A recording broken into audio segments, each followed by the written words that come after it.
Good morning to you all. Continuing our discussion on the principle of nuclear magnetic resonance spectroscopy. In the last session, we were discussing about the principal quantum number, the orbital quantum, magnetic quantum, and the electron spin quantum number.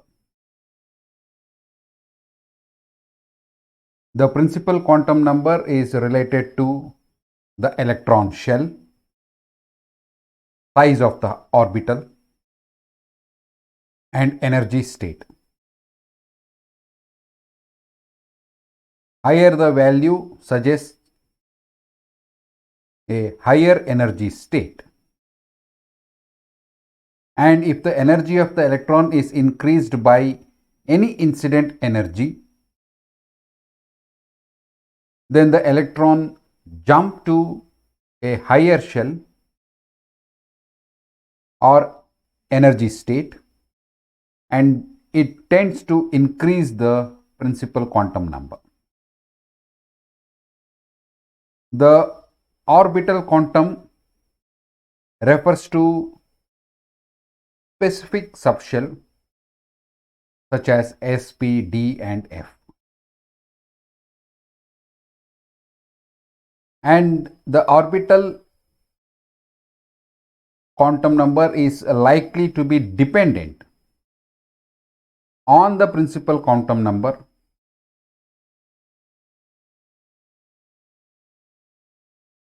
and the magnetic quantum can describe the shape of an orbital,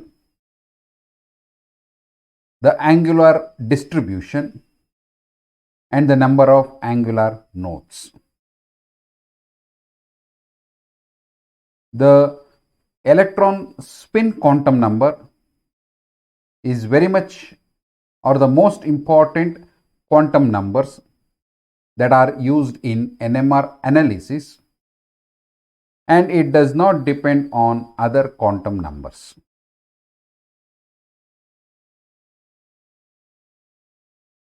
And an electron spin quantum number is linked to the particle angular momentum, and there exists a small magnetic field which we call it as magnetic moment. In other words, the significance of the electron spin quantum number is to determine the ability of an atom to produce a magnetic field. So an electron is a negatively charged particle which has a spin quantum number of either plus 1 by 2 or minus 1 by 2. So the total angular momentum is the coupling of orbital angular momentum and the spin angular momentum. Now, how do you define the angular momentum? It is defined as integral multiples of the spin quantum number. So, as per the well-established electromagnetic theory, a rotating charged body gives rise to a magnetic field. Therefore, an electron revolving around the nucleus of an atom, it tends to produce a magnetic field. So thus an atom behaves like a bar magnet, a tiny or a small bar magnet having magnetic moment. So as per the electromagnetic theory, a rotating charged body gives rise to a magnetic field. That means an electron revolving around the nucleus of an atom, it produces a magnetic field. Thus, the atom behaves as a tiny bar magnet having magnetic moment. For any atomic moment, the magnetic moment is expressed in Bohr magneton units. The Bohr magneton is a unit for the atomic moment. Right. So, the knowledge of radio wave frequency in the study of NMR is very much important. That means it is truly essential to understand the technique or the NMR technique. A key aspect of a moving charge is to generate a magnetic field. That is, a moving body is to generate a magnetic field, a force, a corresponding magnetic moment, and a magnetic dipole along the nuclear axis. Because each isotope has a characteristic spin quantum number, every isotope has a characteristic magnetic moment. And in a magnetic field, the energy levels, they are split by the strength of the nuclear magnetic moment or the strength of the field. Now, this energy splitting, which is induced by an external static magnetic field, this is referred to as nuclear Zeeman effect. So, what is nuclear Zeeman effect mean?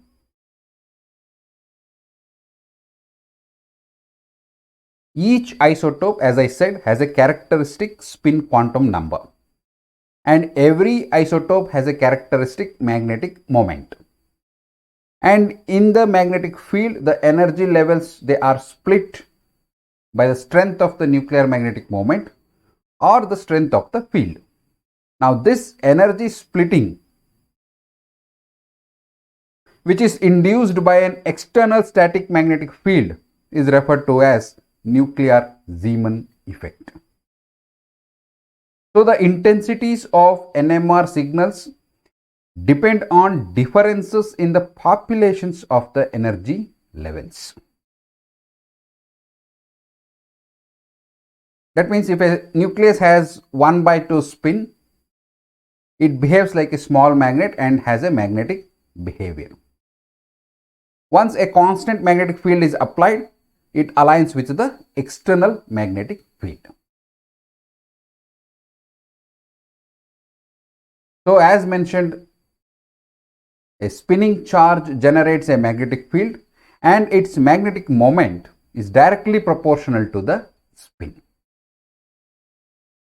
So, the nuclear Zeeman effect referred to energy splitting induced by an external static magnetic field. And the intensities of NMR signals or the peak, they depend on differences in the populations of the different energy levels. And when a nucleus has 1/2 spin, it behaves like a small magnet, and once it is in a constant magnetic field, or when you apply a constant magnetic field, it aligns with the external magnetic field. So, the spinning charge body generates a magnetic field and its magnetic moment is directly proportional to the spin. Right. We can have the NMR signals from the following 3 steps. Number 1, the radio frequency generator. Number 2, the sample. Number 3, the spectrum related to the molecular structure.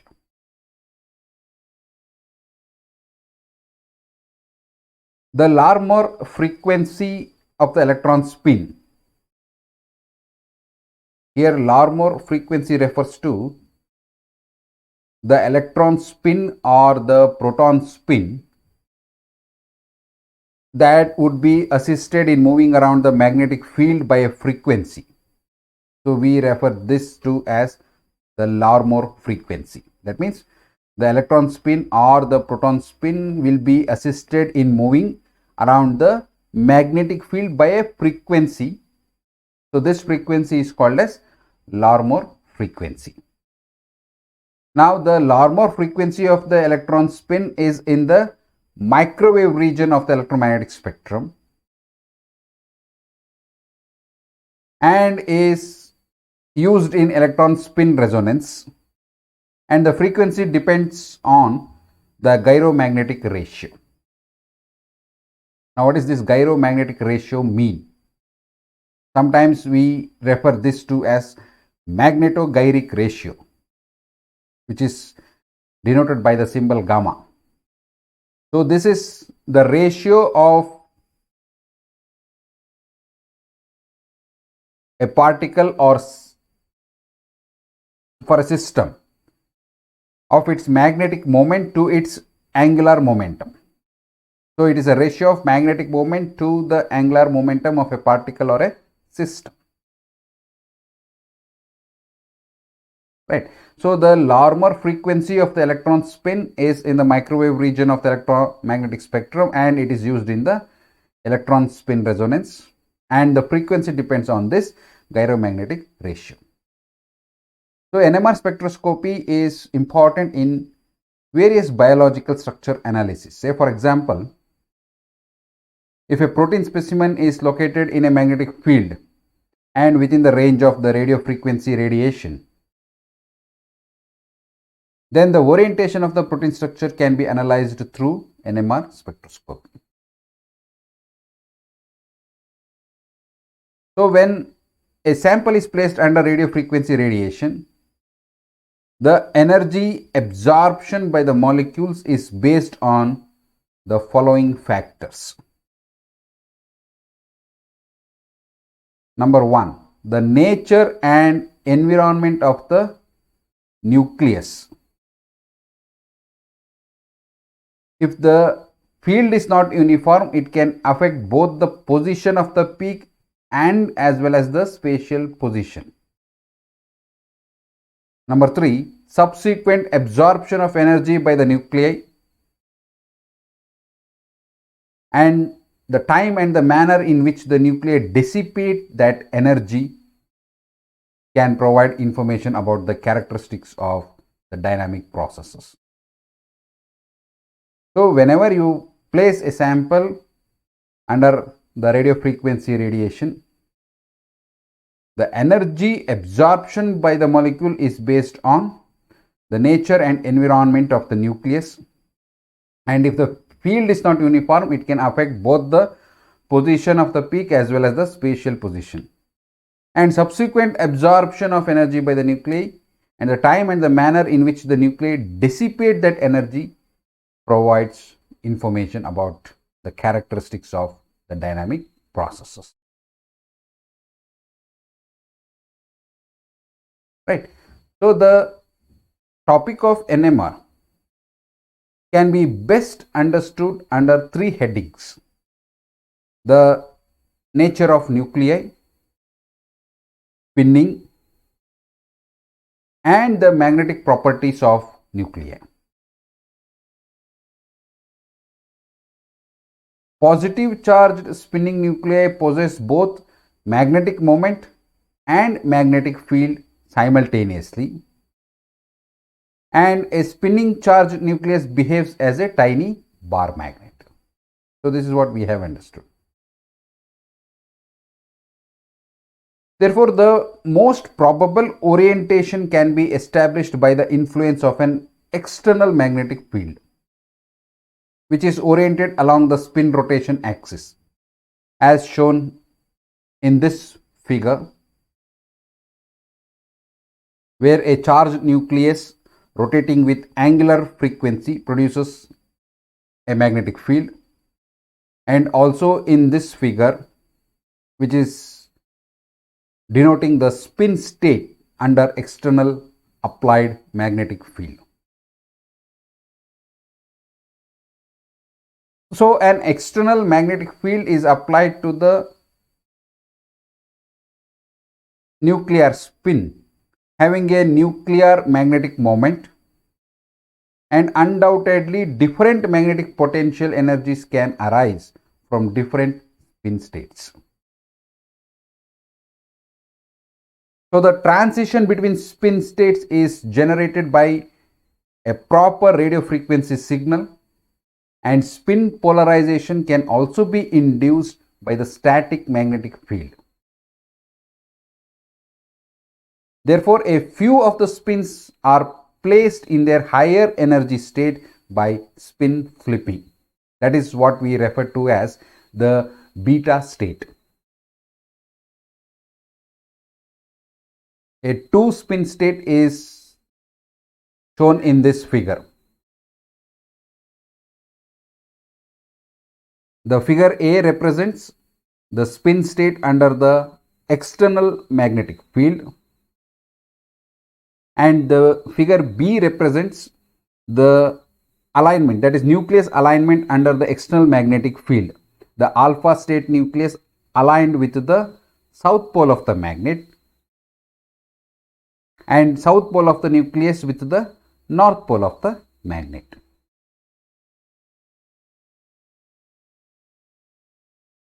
However, once the RF signal is turned off,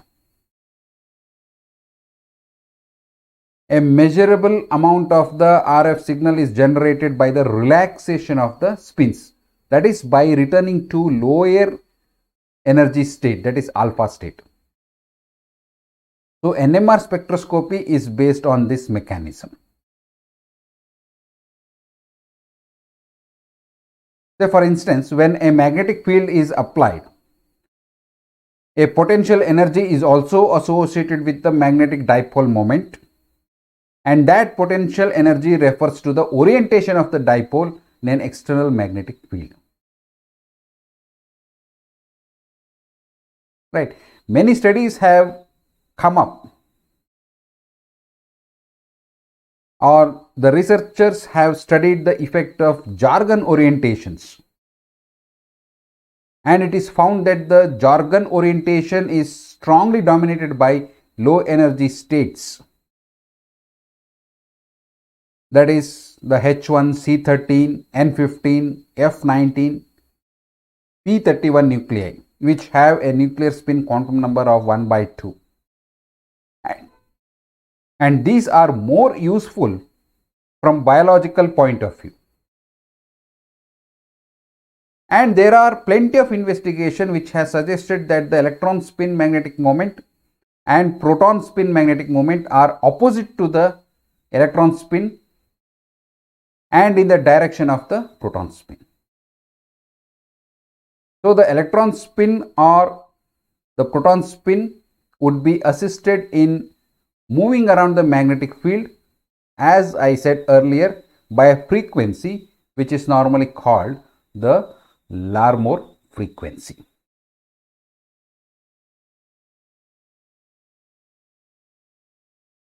So some of the studies have attempted or have been made, attempts have been made to investigate the Larmor frequency in the facilitation of spinning and magnetic moment around the gravity field and magnetic field respectively.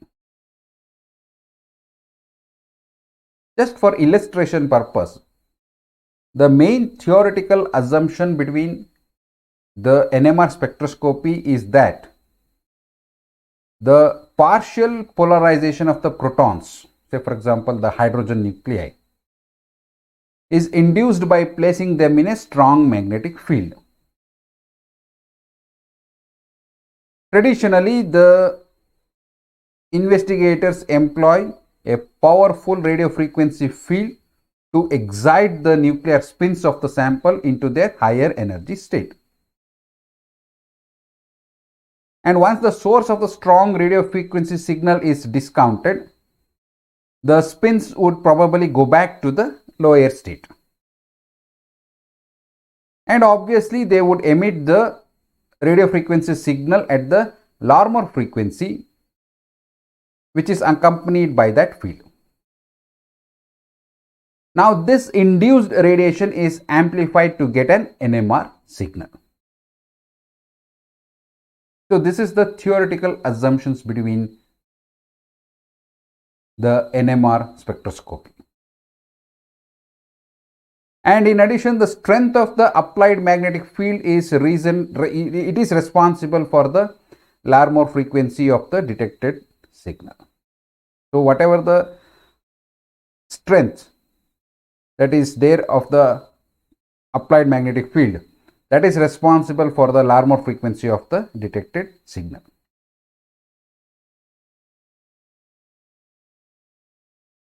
For the purpose of NMR analysis, some nuclei, say for example the C2, the N14, the O16, they are not NMR active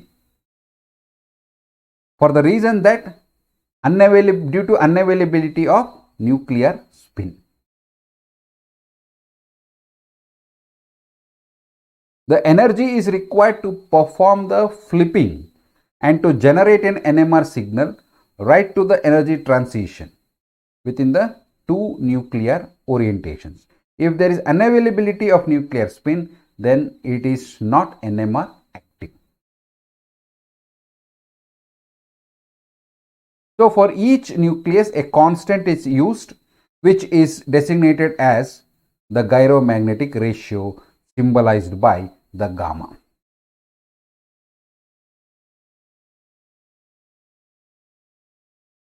Now the NMR procedure has to do with the absorption of energy and the magnetic field and nuclear spin. So these three are important: absorption of energy, magnetic field and nuclear spin. And it is very well known that the external magnetic field has a significant role in understanding several concepts or the aspects of the NMR spectroscopy. We know that the alignment of spin in a magnetic field is a representation of the nuclear Zeeman effect. And now we shall try to understand the inherent picture of the relevant points of NMR energies and population distributions. And it is very much necessary to recall that the NMR technique is not like other energy absorption spectroscopies. So be it IR spectroscopy or the ultraviolet visible spectroscopy, whatever it is. It is not like these energy absorption spectroscopies. But the energy states and population distributions from experimental investigations have always provided certain information in the analysis techniques of spectroscopy.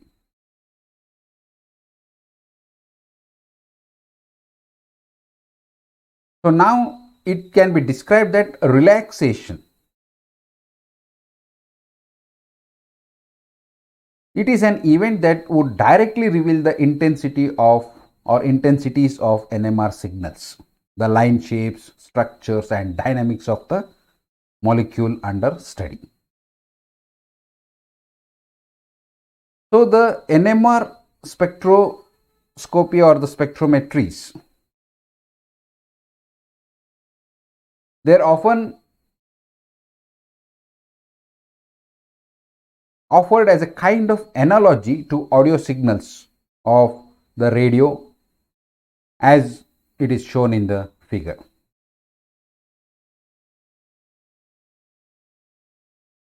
So on the scale of an electromagnetic spectrum, the nuclei itself exhibits an intrinsic megahertz frequencies, and all protons in a molecule will carry the same Larmor frequency. But what is pointed out is that the signal and the chemical shift, they are caused by environmental constitution of an individual proton. So in a simple way, the electron density in an atom acts as the surroundings of an individual proton, and when the electronic condition is varied around the proton, it contributes the signal of the order of kilohertz.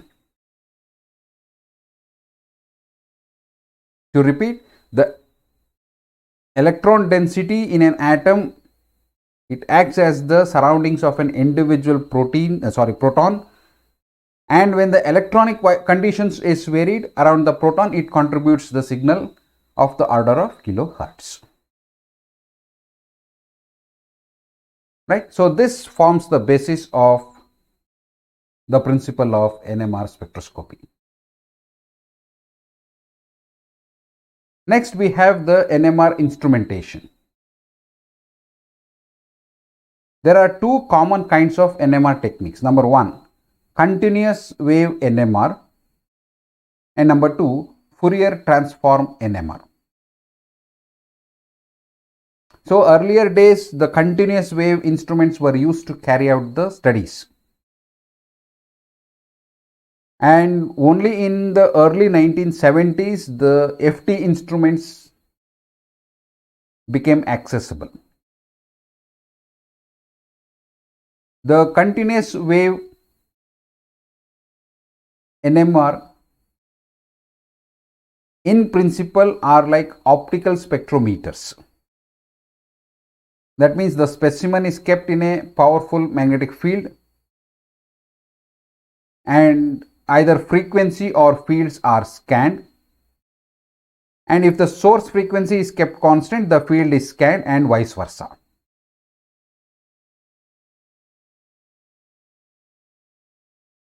And in case of Fourier transform NMR,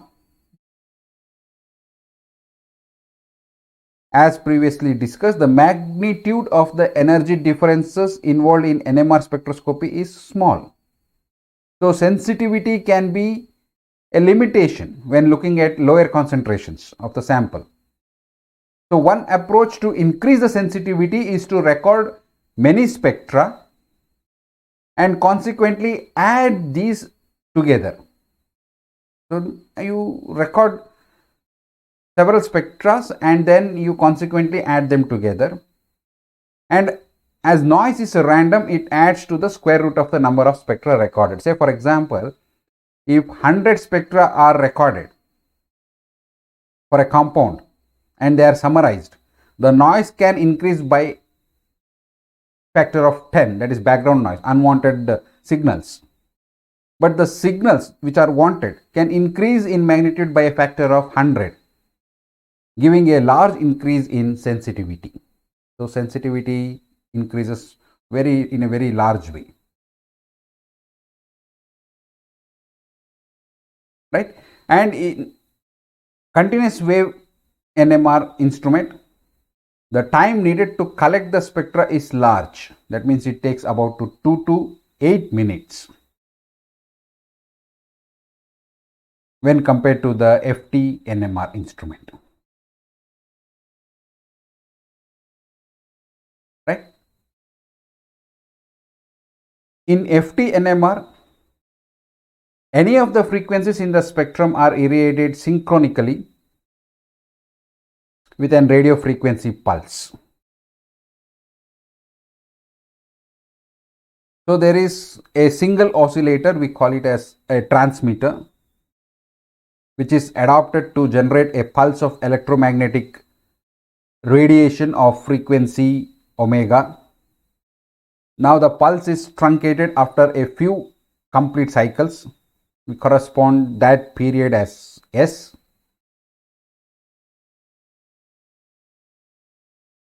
And the waveform shows the rectangular and sinusoidal characteristics.